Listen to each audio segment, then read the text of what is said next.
014040030. Saya dari lokal 4 MTKB.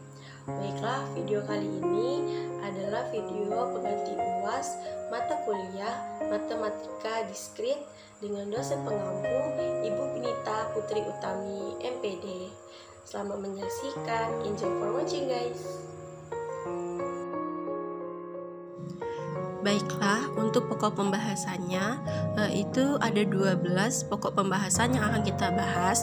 Yang pertama adalah relasi rekursif, yang kedua konsep dasar poset, yang ketiga lattice, yang keempat aljabar Boolean, yang kelima gerbang logika, yang keenam konsep dasar graf, yang ketujuh derajat titik, yang kedelapan penyajian dengan matriks, yang kesembilan lintasan terpendek, yang ke-10 algoritma Dijkstra, yang ke-11 pohon, dan yang terakhir yaitu atau yang ke-12 adalah pohon rentangan. Langsung saja kita masuk ke dalam pembahasan pertama, yaitu relasi rekursif.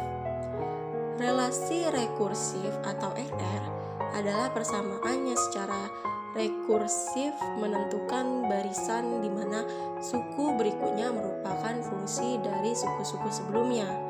Suatu RR terdiri dari dua bagian, yaitu kondisi awal dan bagian rekursif.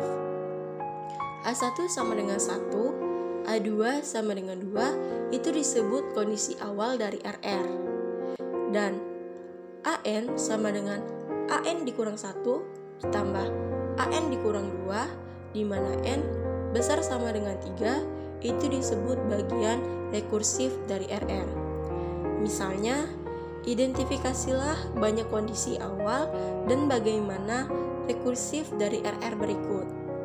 A1 sama dengan 10, A2 sama dengan 18, A3 sama dengan 70, AN dikurang 3, AN dikurang 1, dikurang 4, AN dikurang 2 ditambah 12 AN dikurang 3 sama dengan 0, di mana N besar sama dengan 4. Jadi penyelesaiannya itu ada 3 kondisi awal, yaitu yang pertama tadi A1 sama dengan 10, A2 sama dengan 18, A3 sama dengan 70. Dan bagian rekursifnya yaitu AN dikurang 3 AN dikurang 1 dikurang 4 AN dikurang 2 ditambah 12 AN dikurang 3 sama dengan 0, di mana N besar sama dengan 4. Selanjutnya, relasi rekursif linear.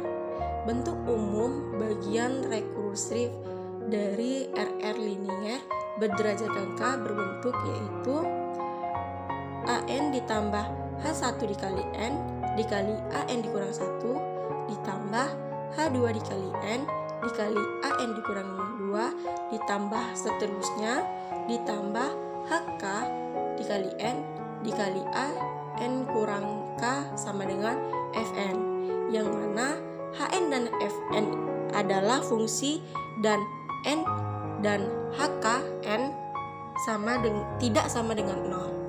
RR linear ini dapat diselesaikan dengan dua cara, yaitu dengan metode akar, karakteristik, dan fungsi pembangkit. Di sini ada contoh soalnya. Yang pertama, yaitu selesaikan RR berikut menggunakan metode akar karakteristik. A1 sama dengan 2, A2 sama dengan 6, AN dikurang 4, AN dikurang 1, ditambah 4, AN dikurang 2 sama dengan 0, di mana N besar sama dengan 3. Jadi penyelesaiannya yang pertama yaitu kita misalkan AN sama dengan X pangkat N, maka diperoleh X pangkat N dikurang X pangkat N dikurang 1 ditambah 4X N pangkat N dikurang 2 sama dengan 0. Yang kedua, kita membagikan setiap suku dari X pangkat N dikurang 4X pangkat N kurang 1 ditambah 4XN dikurang 2 sama dengan 0 dengan XN dikurang 2, maka diperoleh bersama karakteristiknya X pangkat 2 dikurang 4X ditambah 4 sama dengan 0. Jadi persamaannya dalam kurung X dikurang 2 kuadrat sama dengan 0. Jadi akar dari persamaan karakteristik RR ini adalah 2. Solusi umum dari RR adalah AN sama dengan P0 dikali 2 pangkat N ditambah P1 dikali N dikali 2 pangkat N. Maka kita substitusikan kondisi awal ke solusi umum tadi, maka akan diperoleh PO ditambah P1 sama dengan 1 dan 2PO ditambah 4P1 sama dengan 3. Setelah dilakukan maka eliminasi, diperolehlah PO sama dengan setengah dan PA sama dengan setengah.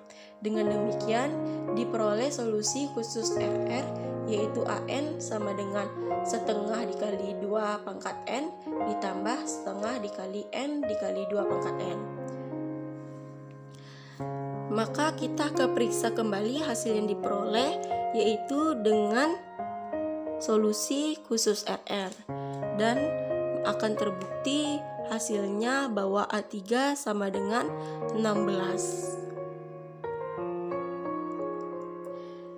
Nah, teman-teman bisa mengerjakan 3 latihan soal ini agar teman-teman lebih memahami tentang materi relasi rekursif. Selanjutnya, kita akan memasuki konsep dasar poset. Definisi dari konsep dasar poset yaitu poset adalah suatu relasi biner dinamakan sebagai suatu relasi pengurutan tak lengkap atau relasi pengurutan parsial atau partial ordering relation jika ia bersifat refleksif, antisimetris, dan transitif. Diagram HC suatu relasi biner dari himpunan A ke himpunan B dapat dijadikan dalam bentuk grafik maupun tabel. Nah, teman-teman bisa melihat contoh soalnya, yaitu di sini misalkan A sama dengan himpunan 1, 2, 3, 4, 6, 8, 9, 12, 18, 24 dalam urutan dengan relasi X. Ini adalah gambar dari diagramnya. Nah, teman-teman juga bisa menyelesaikan 3 soal latihan ini agar teman-teman lebih memahami tentang konsep dasar poset. Selanjutnya kita akan membahas tentang lattice. Definisi dari lattice yaitu sebuah lattice adalah sebuah poset L, kecil sama dengan yang setiap himpunan bagiannya A, B memiliki 2 elemen yaitu infimum dan supremum. Suatu poset A disebut lattice jika dan hanya jika A mid B sama dengan infimum A, B dan A join B sama dengan supremum A, B. Ada untuk setiap pasangan elemen A dan B dalam himpunan A. Elemen lattice. Misalkan suatu lattice di mana 0 adalah elemen terkecil dari L dan 1 adalah elemen terbesar dari L. Jika A elemen L, maka A disebut mid irreducible jika A sama dengan X mid Y mengakibatkan A sama dengan X atau A sama dengan Y. Selanjutnya A disebut join irreducible jika A sama dengan X join Y mengakibatkan A sama dengan X atau A sama dengan Y. A disebut atom jika A adalah join irreducible dan A suksesor imediat dari 0. A adalah komplement dari A jika A join A sama dengan 1 dan A mid A sama dengan 0. Jenis-jenis lattice itu ada 4. Yang pertama, L adalah lattice terbatas jika L mempunyai sebuah elemen terkecil dan sebuah elemen terbesar.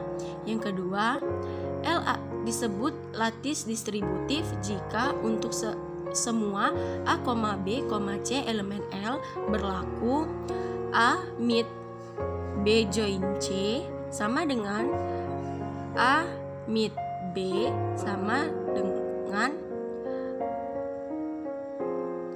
yang kedua, L disebut lattice distributif jika untuk semua A, B, C elemen L berlaku A mid B join C sama dengan A mid B join A mid C, A join B mid C sama dengan A join B mid A join C. Yang ketiga, L disebut lattice komplement jika L tersebut dan semua elemen di L mempunyai komplement. Yang keempat, L disebut lattice komplit jika semua subset dari L memiliki supremum dan infimum. Nah, di sini ada contoh soal, teman-teman bisa memperhatikan dan memahami dari contoh soal tersebut. Selanjutnya, di sini juga saya menyediakan 3 buah latihan. Jika teman-teman ingin memahami lebih lanjut materi tentang lattice, teman-teman bisa mengerjakan soal latihan ini. Selanjutnya yaitu tentang aljabar boolean. Aljabar boolean atau Boolean algebra adalah matematika yang digunakan untuk menganalisis dan menyederhanakan gerbang logika pada rangkaian-rangkaian digital elektronika. Boolean pada dasarnya merupakan tipe data yang hanya terdiri dari 2 nilai, yaitu true dan false, atau tingginya dilambangkan dengan angka 1 dan 0 pada gerbang logika ataupun bahasa pemrograman komputer. Postulat Huntington atau aksioma-aksioma diantaranya yang pertama closure A ditambah B sama dengan B, A dikali B sama dengan B. Yang kedua identitas A ditambah 0 sama dengan A dikali 1 sama dengan A. Yang ketiga komutatif adalah tidak ada pengaruh antara posisi awal dan akhir, yaitu A ditambah B sama dengan B ditambah A dikali B sama dengan B dikali A. Yang keempat distributif A dikali B ditambah C sama dengan A dikali B ditambah A dikali C, A ditambah B dikali C sama dengan A ditambah B dikali A ditambah C. Dan yang terakhir yaitu komplement A ditambah A komplement sama dengan 1, A dikali A komplement sama dengan 0. Nah, ini adalah aljabar boolean 2 nilai dalam bentuk tabel. Teman-teman bisa melihat dan memahaminya untuk aljabar boolean 2 nilai. Selanjutnya, hukum-hukum aljabar boolean. Ada 11 hukum untuk aljabar boolean. Yang pertama, hukum identitas yang dimana A ditambah 0 sama dengan A dikali 1 sama dengan A. Yang kedua, hukum idempoten yang dimana A ditambah A sama dengan A dikali A sama dengan A. Yang ketiga, hukum komplement yaitu A ditambah A komplement sama dengan 1, A dikali A komplement sama dengan 0. Yang keempat, hukum dominasi yaitu A dikali 0 sama dengan 1, A ditambah 1 sama dengan 1. Yang kelima yaitu hukum involusi yang dimana A komplement dikomplementkan sama dengan A. Yang keenam, hukum penyerapan yaitu A ditambah AB sama dengan A dikali A ditambah B sama dengan A. Yang ketujuh, hukum komutatif yang mana A ditambah B sama dengan B ditambah A dikali B sama dengan B dikali A. Yang kedelapan, hukum asosiatif yaitu A ditambah dalam kurung B ditambah C sama dengan dalam kurung A ditambah B ditambah C. Selanjutnya, A dikali dalam kurung B dikali C sama dengan dalam kurung A dikali B dikali C. Yang kesembilan, hukum distributif yaitu A ditambah dalam kurung B dikali C sama dengan A ditambah B dikali A ditambah C. Selanjutnya, A dikali dalam kurung B ditambah C sama dengan A dikali B ditambah A dikali C. Yang ke-10 yaitu hukum De Morgan yang dimana A ditambah B dalam kurung komplement sama dengan A komplement dikali B komplement. Selanjutnya dalam kurung A dikali B komplement sama dengan A komplement ditambah B komplement. Dan yang hukum yang terakhir yaitu hukum 0/1, di mana 0 komplement sama dengan 1 dan 1 komplement sama dengan 0. Nah, di sini ada satu buah contoh soal, teman-teman bisa memperhatikannya, dan juga di sini ada 3 buah soal yang bisa teman-teman kerjakan. Selanjutnya yaitu gerbang logika. Definisi dari gerbang logika yaitu gerbang logika merupakan rangkaian dengan satu atau lebih sinyal masukan atau input, tetapi hanya menghasilkan satu sinyal keluaran atau output. Gerbang dinyatakan dengan 2 keadaan, yaitu yang pertama tegangan tinggi atau logika tinggi atau high logic atau logika 1. Yang kedua tegangan rendah atau logika rendah atau low logic atau logika 0.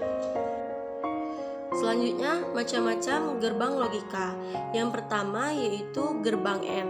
Gerbang N terdiri dari 2 input atau lebih. Jika salah satu input bernilai logika 0, maka output akan bernilai logika 0. Simbolnya adalah tanda titik atau tidak memakai tanda sama sekali. Yang kedua yaitu gerbang OR. Gerbang OR terdiri dari 2 input atau lebih. Jika salah satu input bernilai logika 1, maka output akan bernilai logika 1. Simbolnya adalah tanda tambah atau tanda plus. Selanjutnya yaitu gerbang NOT. Gerbang NOT hanya memiliki 1 input. Disebut juga dengan inverter pembalik karena menghasilkan output yang berlawanan dengan kebalikan dengan inputnya. Berarti jika mendapatkan keluaran atau output dengan logika kosong, maka input atau masukannya harus bernilai logika 1. Simbolnya itu adalah tanda minus di atas variabel inputnya. Selanjutnya yaitu gerbang NOT. Gerbang NOT merupakan kombinasi dari gerbang N dan gerbang NOT yang menghasilkan kebalikan dari output gerbang N. Jika salah satu input bernilai logika 0, maka output akan bernilai logika 1. Selanjutnya yaitu gerbang NOR.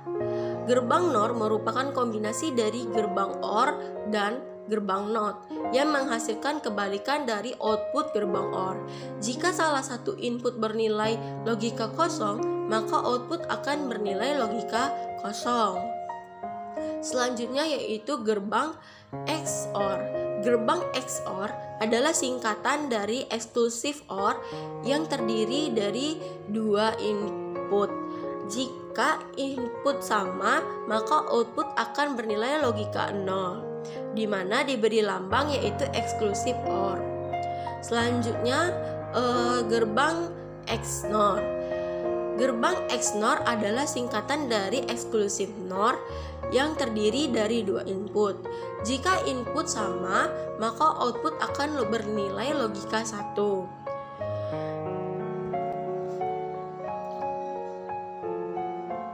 Selanjutnya, ini ada contoh soal yang bisa teman-teman pelajari dan teman-teman pahami.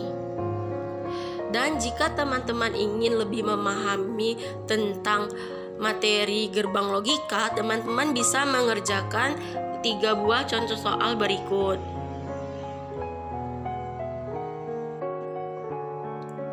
Selanjutnya yaitu kita akan membahas konsep dasar graf. Secara definisi, secara matematis, graf didefinisikan sebagai pasangan himpunan V, E. Ditulis dengan notasi G sama dengan V, E, yang dalam hal ini V adalah himpunan tidak kosong dari simpul-simpul atau vertices atau node, dan E adalah himpunan sisi, edges atau arcs yang menghubungkan sepasang simpul. Nah, jenis-jenis dari graf ini yaitu graf ini mempunyai 2 jenis. Yang pertama yaitu graf sederhana, dan yang kedua yaitu graf tak sederhana. Nah, graf sederhana ini adalah graf yang tidak mengandung gelang maupun sisi ganda. Sedangkan graf tak sederhana itu adalah graf yang mengandung sisi ganda atau gelang. Nah, terdapat dua jenis graf tak sederhana, yaitu yang pertama, graf ganda atau multigraf adalah graf yang mengandung sisi ganda, dan yang kedua, graf semu adalah graf yang mengandung gelang atau loop. Selain dua jenis graf tadi, ada juga graf tak berarah, yaitu graf yang sisinya tidak mempunyai orientasi arah, dan yang kedua, graf berarah, yaitu graf yang setiap sisinya diberikan orientasi arah. Selanjutnya yaitu terminologi graf. Dalam teori graf, terdapat beberapa istilah yang sering digunakan yang berkaitan dengan graf. Nah, selanjutnya kita akan langsung membahas tentang terminologi graf. Terminologi graf ini ada 6. Yang pertama yaitu bertetanggaan. Dua buah simpul pada graf tak berarah G dikatakan bertetanggaan bila keduanya terhubung langsung dengan sebuah sisi. Yang kedua, bersisian. Suatu sisi dikatakan bersisian dengan suatu simpul apabila sisi tersebut berhubungan dengan simpul tersebut secara langsung. Yang ketiga, simpul terpencil. Simpul terpencil ialah simpul yang tidak memiliki sisi yang terhubung dengannya, atau dapat juga dikatakan bahwa simpul terpencil adalah simpul yang tidak satupun bertetangga dengan simpul-simpul lainnya. Yang keempat, graf kosong. Graf kosong merupakan graf yang tidak memiliki sisi, namun masih memiliki himpunan titik yang berjumlah lebih dari atau sama dengan 1, ditulis dengan n, di mana n adalah jumlah simpul. Selanjutnya yaitu yang kelima, derajat. Dalam graf tidak berarah, derajat suatu simpul merupakan jumlah sisi yang bersisian secara langsung dengan simpul tersebut. Sedangkan dalam graf berarah, derajat terbagi menjadi 2, yaitu derajat masuk dm dan derajat keluar dout. Derajat terbagi menjadi 2, yaitu derajat masuk din dan derajat keluar dout. Selanjutnya yang kelima yaitu lintasan. Selanjutnya yang keenam yaitu lintasan. Lintasan merupakan rangkaian simpulan dan sisi yang dilalui dari suatu simpul atau yang keenam yaitu lintasan. Lintasan merupakan rangkaian simpul dan sisi yang dilalui dari suatu simpul atau V0 ke simpul tujuan Vn.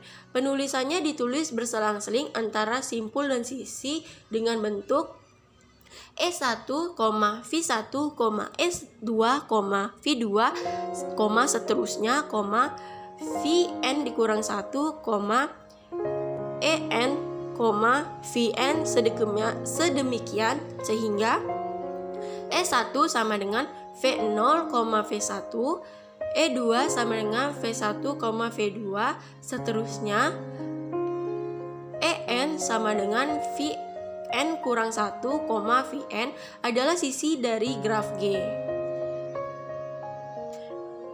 Nah, ini adalah contoh dari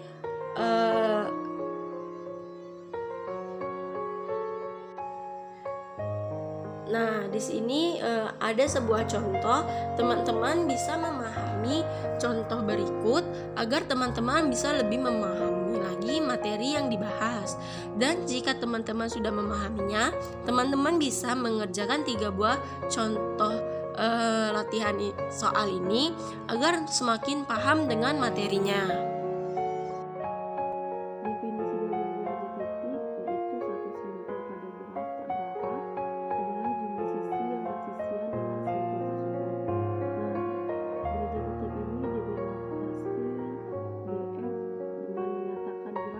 F. Nah, macam-macam derajat titik itu dalam perspektif lain, macam-macam derajat titik yang pertama yaitu simpul ganjil, yang kedua simpul genap, yang keempat simpul bergantung atau akhir, yang keempat simpul terpencil, yang kelima simpul gelung atau self loop, yang keenam derajat minimum, selanjutnya derajat maksimum, yang selanjutnya barisan derajat, dan yang terakhir derajat titik beraturan. Nah, derajat pada graf berarah. Pada graf berarah, derajat simpul V dinyatakan dengan d in V, derajat masuk sama dengan jumlah busur yang masuk ke simpul V. D out V sama dengan derajat keluar sama dengan jumlah busur yang keluar dari simpul V. dV sama dengan d in V ditambah d out V. Sedangkan derajat tidak berarah itu menghitung derajat pada graf tidak berarah, merupakan jumlah keseluruhan dari derajat suatu simpul. Nah, teman-teman bisa memperhatikan gambar dari derajat pada graf berarah dan derajat pada graf tidak berarah. Selanjutnya, lemma jabat tangan. Lemma jabat tangan adalah jumlah derajat semua simpul pada suatu graf yang adalah genap, yaitu 2 kali jumlah sisi pada graf tersebut. Nah, bisa menggunakan rumus sigma F elemen F di V sama dengan E nilai mutlak E. Nah, ingatlah kalau hasilnya tadi itu selalu bernilai genap. Lemma jabat tangan ini berlaku untuk graf berarah yang artinya dV sama dengan d in V ditambah d out V. Nah, di sini ada contoh soal yaitu peta pada jalan raya dengan persimpangan yang merupakan pertemuan 3 jalan atau lebih. Nah, yang di sini yang pertama itu ada pertigaan atau simpang 3, dan yang kedua itu ada perempatan atau simpang 4. Nah, teman-teman juga bisa mengerjakan 3 buah soal ini agar teman-teman lebih memahami lagi materi dari yang dijelaskan. Selanjutnya, penyajian dengan matriks. Misalnya disajikan grafik G dalam matrik ruas B ukuran M kali 2, maka setiap baris matriks menyatakan ruas. Misalnya baris 47 menyatakan ada ruas menghubungkan simpul 4 dan 7. Matriks adjaksensi dari graf G yaitu matriks yang menghubungkan vertex dengan vertex tanpa ruas sejajar adalah matriks A berukuran N kali N yang bersifat AH sama dengan 1 bila ada ruas FI, FC. AH sama dengan 0 bila dalam hal lain. Nah, sirtisalpatnya yaitu menggunakan graf berbobot dan mempunyai arah seperti gambar, yaitu simpul asalnya 1 dan simpul tujuannya itu 5. Nah, di sini teman-teman bisa melihat pada tabel untuk sirtisalpatnya atau lintasan kritisnya itu ada 2 sama dengan 29 dan shortest path atau lintasan terpendeknya itu sama dengan 15.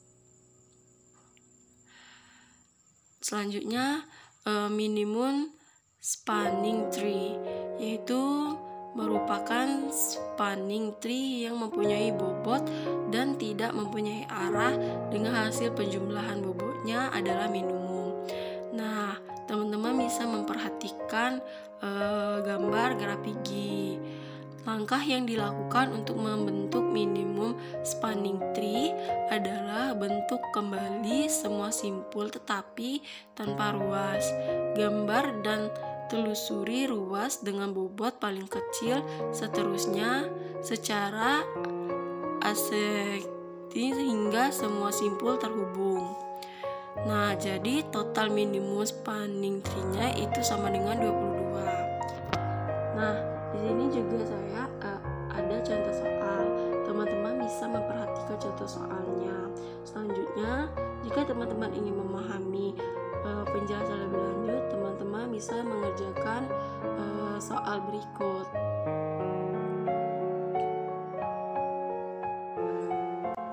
Selanjutnya, lintasan terpendek. Persoalan lintasan terpendek yaitu menentukan lintasan terpendek antara dua atau beberapa simpul yang Selanjutnya, lintasan terpendek. Persoalan lintasan terpendek yaitu menentukan lintasan terpendek antara dua atau beberapa simpul lebih yang berhubungan. Persoalan mencari lintasan terpendek di dalam graf merupakan salah satu persoalan optimasi. Persoalan ini biasanya direpresentasikan dalam bentuk graf. Nah, macam-macam lintasan terpendek kita ada 4. Yang pertama, lintasan terpendek antara 12 simpul tertentu. Yang kedua, lintasan terpendek antara semua pasangan simpul. Yang ketiga, lintasan terpendek dari simpul tertentu ke semua simpul yang lainnya. Dan yang terakhir, lintasan terpendek antara dua buah simpul yang melalui beberapa simpulan tertentu. Nah, di sini ada contoh soal, teman-teman bisa melihatnya. Lintasan terpendek dari simpul 1 ke semua simpul lain diberikan pada tabel di bawahnya, yaitu diurutkan dari lintasan terpendek sampai ke lintasan yang terpanjang. Nah, jika teman-teman ingin lebih memahami dari materi lintasan terpendek, teman-teman bisa mengerjakan soal-soal berikut.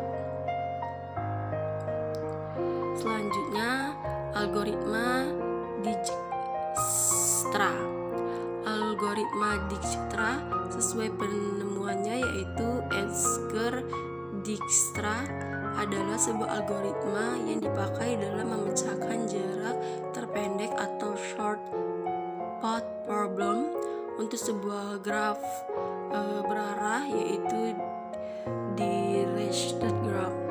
Nah, di sini ada contoh soal, tentukanlah jarak terpendek dari A ke F. Teman-teman bisa melihat dari gambar untuk lebih memahaminya. Nah, di sebelahnya ini ada tabel, teman-teman bisa memperhatikannya dan memahaminya. Kesimpulannya diperoleh dua lintasan dari A ke F, yaitu melalui AC DF dengan panjang 8. Yang kedua yaitu melalui AC DEF dengan panjang 7. Maka lintasan terpendeknya adalah ACDEF. Nah, teman-teman juga bisa memperhatikan atau mengerjakan soal-soal berikut untuk lebih memahami materi tentang algoritma Dijkstra. Selanjutnya yaitu materi tentang pohon. Pohon atau tree merupakan graf tak beraturan yang terhubung dan tidak memiliki sirkuit. Ada dua sifat penting pada pohon. Yang pertama yaitu terhubung dan yang kedua tidak mengandung sirkuit. Nah, teman-teman bisa memperhatikan gambar dari G1 sampai G4 ini, di mana bahwa G1 ini itu adalah pohon, G2 adalah pohon, dan G3 itu bukan pohon, dan G4 juga bukan pohon karena tidak terhubung. Selanjutnya yang B itu Hutan adalah kumpulan pohon yang saling lepas atau graf tidak terhubung yang tidak mempunyai sirkuit. Setiap komponen di dalam graf terhubung tersebut adalah pohon. Nah, teman-teman bisa melihat gambar di bawahnya, yaitu hutan yang terdiri dari 3 buah pohon.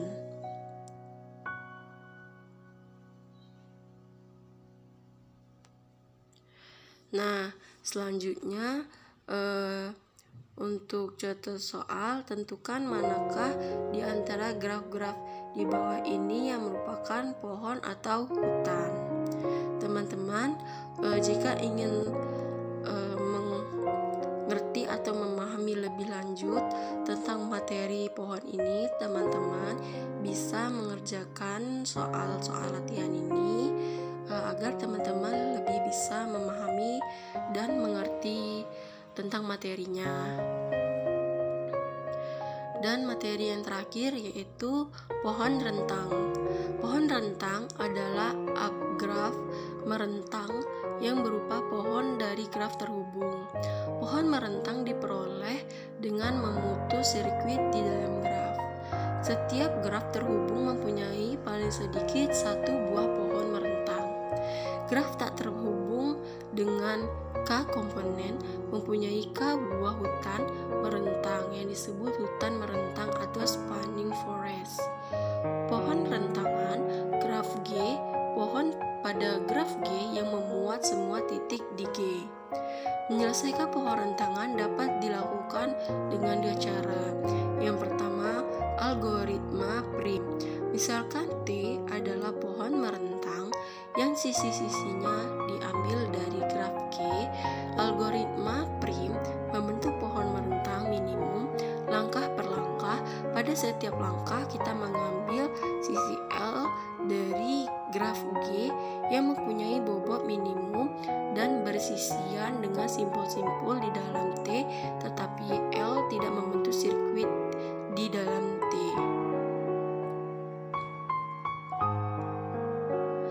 Yang kedua yaitu algoritma Kruskal. Pada algoritma ini, sisi-sisi di dalam graf diurut terlebih dahulu berdasarkan bobotnya dari kecil ke besar. Langkah yang pertama sekali yaitu sisi-sisi dari graf sudah diurut menaik berdasarkan bobotnya dari bobot kecil ke bobot besar. Langkah kedua yaitu T masih kosong. Langkah ketiga yaitu pilih sisi U, F dengan bobot minimum yang tidak membentuk sirkuit di T. Tambahkan U, V ke dalam T. Dan langkah yang terakhir, ulangi langkah kedua sebanyak N dikurang 1 kali. Nah, di sini ada contoh soalnya, yaitu carilah semua pohon rentangan yang mungkin dibuat dari graf G yang tampak pada gambar di bawah ini. Teman-teman bisa memperhatikan gambarnya. Nah, penyelesaiannya, di dalam graf G tersebut terdapat 1 buah sirkuit. Nah, penyelesaiannya, di dalam graf tersebut terdapat 1 buah sirkuit, yakni sirkuit dari titik V1, V2, V5, V4, V1. Karena pohon merupakan graf yang tidak memiliki sirkuit dan pohon rentang adalah subgraf yang harus melibatkan semua titik dalam G, pohon rentang dari graf di atas dapat dilihat pada gambar di bawah. Nah, jadi ini adalah gambar dari pohon rentang dari graf G yang diberikan pada soal.